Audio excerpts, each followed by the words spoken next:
David Licauco hindi makapaniwala sa sinabi sa kanya ni Alden.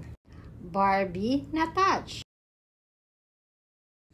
Wala na nga makakapigil pa sa pamamayagpag ng career ni Barbie Fortesa ngayon.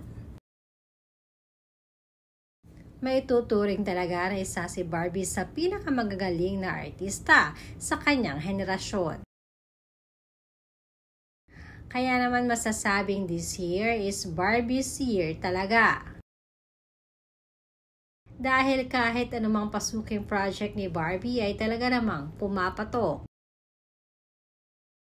Katulad na lamang ng katatapos na premiere ng movie niyang P77 na sadyang pinag-usapan ng premiere night dahil na rin sa mga attendees nito.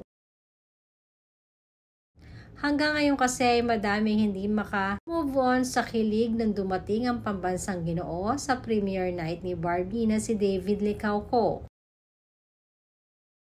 Kasabay niya ng iba pang mga malapit na kasamahan ni Barbie sa showbiz industry. Ikinatuwa ni Barbie nang masilayan nito ang Kuya Alden niya.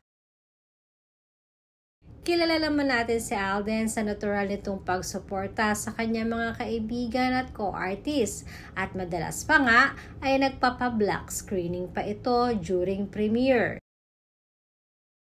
Sinasabing sa backstage pagkatapos nga ng premiere ay pinuntahan ni Alden si Barbie kasama si David Licauco. At sadya namang ikinagulat ni David ang mga sinabi ni Alden sa kanya.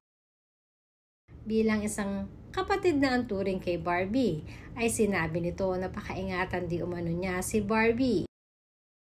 At natutuwa di umano si Alden sa pagsuportang ginagawa ni David para kay Barbie Fortesa.